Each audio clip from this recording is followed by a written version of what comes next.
What's up, Valorant fans? Welcome back to the Valorant Report. I'm IHOLDSHIFT. Good to have you guys. It's been a weird day. I think everyone was really excited to see what is probably the best showcase of North American Valorant to date, but there was no official stream going on, which definitely caught me by surprise, and I think most of you guys out there were a little upset that we weren't able to see any of these very pivotal matchups, of which there were a handful of them. So let's get in, talk about our groups one more time, and this will be what the groups look like.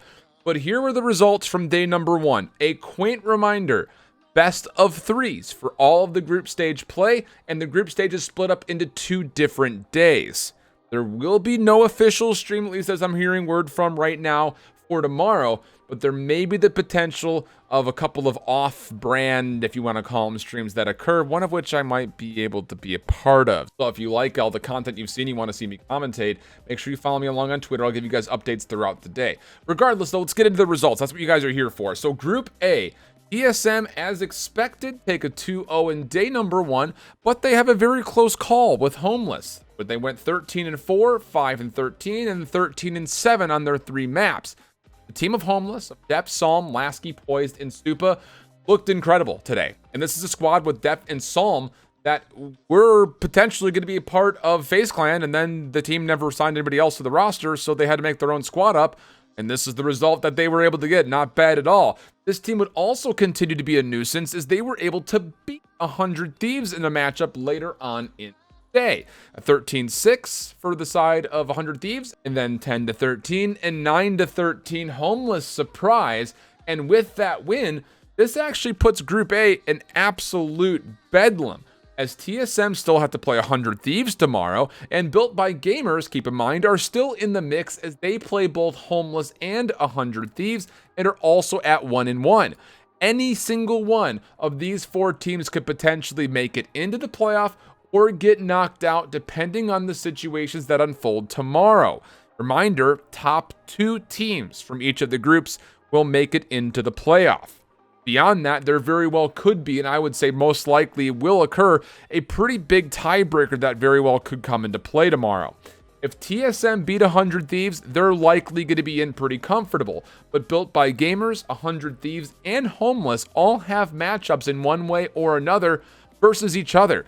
And that could make things extremely dicey. There's way too many situations to talk about, but the matchups that you want to watch from Group A, if you get a chance to watch individual player POVs or another off-brand stream, would be TSM versus 100 Thieves, Built by Gamers versus Homeless, then 100 Thieves versus BBG.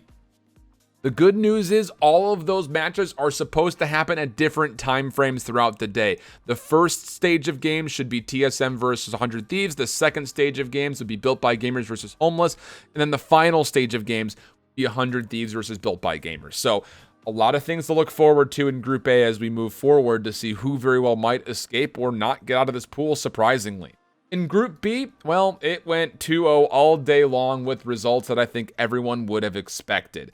T1 and Envy both finishing comfortably at plus 30 round differentials from their 2 matchups. And as long as T1 and Envy beat their easier opponents, quote unquote, tomorrow, they will be the top 2 no matter what happens in their head-to-head matchup, which is scheduled to kick the day off schedule-wise in their group specifically. That'll be happening around 5 o'clock p.m. Eastern Time if you want to check out individual player POVs. Mummy from Envy has been streaming. That would be the first person that I'd recommend to go to. In Group C, this was supposed to be the pool of death, and it has not been nearly as interesting results-wise as we expected, but the maps still provided some narrative building for sure, as Mix-Up both played Gen G and Immortals very closely, and Prospects, they actually had a very tight 0-2 loss versus Gen G to finish off their day. Tomorrow is when things really get interesting, as Gen G will play up against Immortals. This will be a battle for first, but if Immortals lose, they very well could have a decider matchup versus Prospects to finish their day, depending on how Prospects and Mix-Up go. For mix-up, you have to win both of these matchups to have a chance to get in after you went 0-2 on the day versus both Immortals and Gen G. For prospects, you have to beat mix-up, and you likely will also have to beat Immortals to have a chance. I don't see necessarily a world where the math would favor them if they don't. So that's the situation for Group C. A little bit dicier, and I think the matchups are going to be good. So keep your eye out, not just for Gen G versus Immortals, but also make sure if you can find individual player POVs for mix-up versus prospects, that should be good. And then depending on the result of that one, we could have another decider matchup of Immortals playing up against prospects to finish off Group C. And then in Group D, another group that really went as expected, with both Sentinels and Cloud9 getting relatively easy 2-0 wins versus their opponents.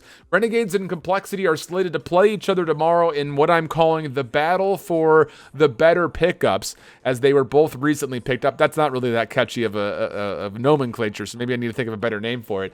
And then likely to start the day off in this group, another battle for first, as Cloud9 will play Sentinels to get the schedule started. There's really not much that can happen here, you feel, unless Renegades both beat Complexity and Sentinels.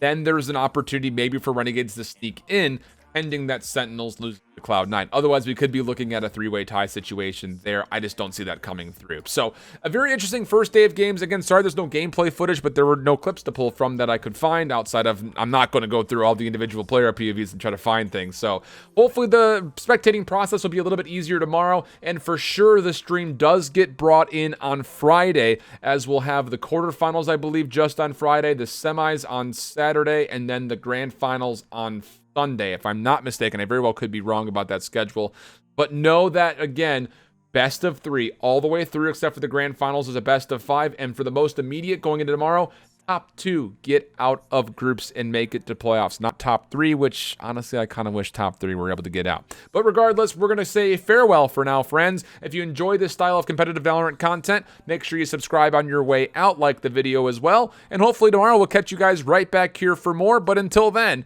hope you keep holding it down. Later. Bye-bye.